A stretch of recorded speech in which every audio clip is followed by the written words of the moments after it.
भगवान गणेश जौना परिवार में आ जाइले परिवार में सुमति जागेला जागेला कुमति भागेला भागेला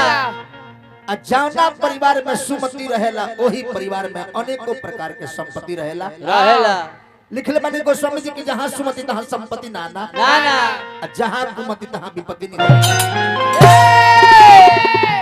पांच भाई बानी रौरा हां एक में बानी परिवार में सुमति बा बोले बा तो अनेकों प्रकार के परिवार में सुमति संपत्ति बा बोले बा बरियार लोग डरा जाई को पांचे भाई बानी रवा एक में बानी तो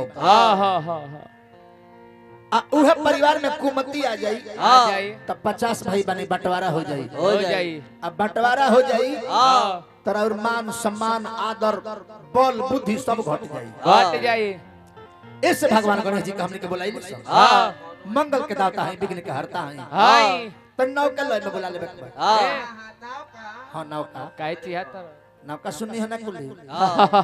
हालांकि नौका पुरान में कोनो ढेर अंतर नहीं है ना पहले हम लोग खात रहे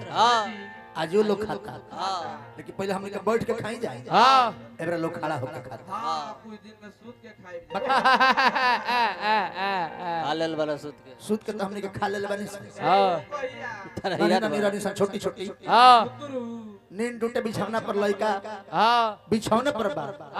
अब बसिया रोटी में नून तेल घोंस के माई दे दे फोफी बना के बाबू यही पर भोर भी गावत रहा बुझाइल मुलचन जनन नहीं तो सूत के हमने के खा ले बनी गीत संगीत के दुनिया देखो जी गीत संगीत पहले कितना नहीं बने मन होखे कतना पहले के जमाना में गीत होखे जाने में संगीत और साहित्य दोनों होखे ओके हिंदी गीत रहे चाहे भोजपुरी गीत होखे हिंदी गीत होखे पहले पैसे का पहचान यहाँ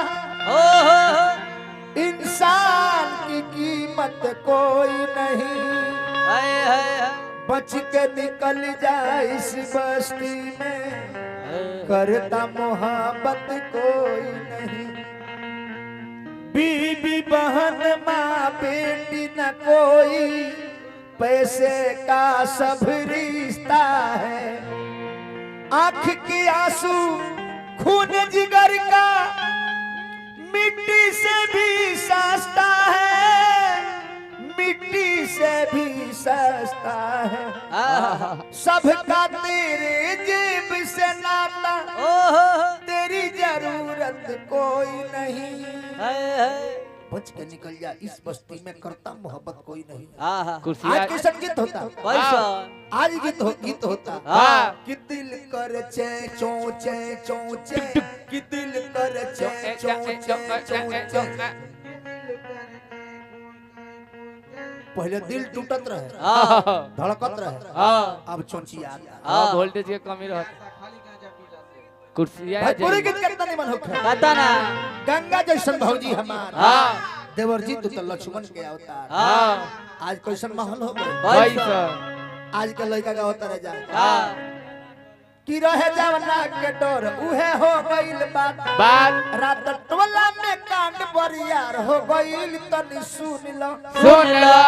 लगे भौजी के देवर फरार हो गइल तनी सुन लो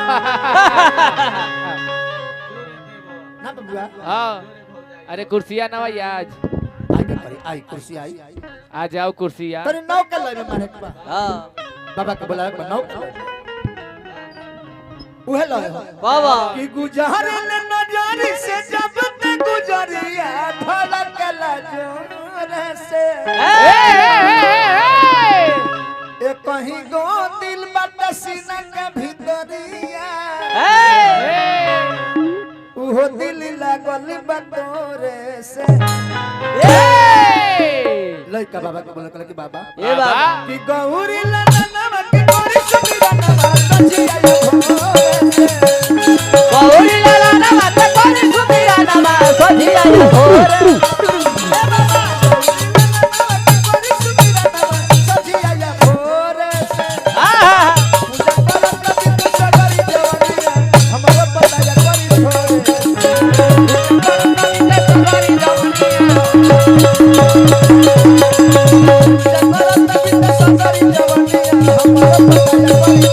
पूजा करत बिना सगरी जवनिया हमर पदया कर बोल बम के नाराबा इहे एक सहाराबा बोल बम के नाराबा इहे एक अंदिना घोरा ना कोन सवारी अंदिना घोरा ना कोन बदल हिंदे बरब गरी भोलना बदल हिंदे पूजा करत बिना सगरी जवनिया हमर पदया कर पूजा करत बिना सगरी जवनिया हमर पदया कर ए हा हे भगवान गणेश हाँ पुरस्कार बा बोलो बोल बाबू ग्राम सभा चढ़ावा बड़वा पूर्व प्रधान प्रत्याशी सुनील कुमार गुप्ता जी उर्फ श्रीनिवास जी की तरफ से 100 100 रुपया के धनराशि प्रदान भइल हार्दिक अभिनंदन प्रणाम करो। अच्छा चंद्रशेखर भैया आइए जाए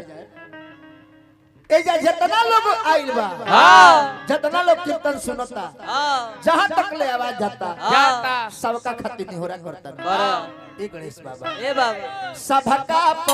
सबका पोतया दरसा सबका सबका पोतया दरसाई बाबा सबका पोतया दरसाई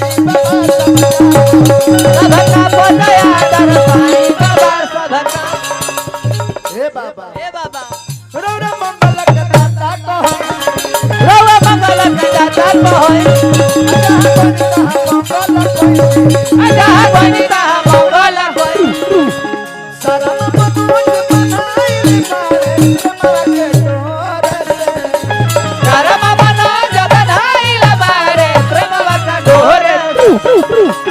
सरम मुझ बनाई मारे मारे तोरे से आहा पूजा करत बित सगरी जवनिया हमर पतया कर तोड़े से पूजा करत बिना सगरी जवनिया हमर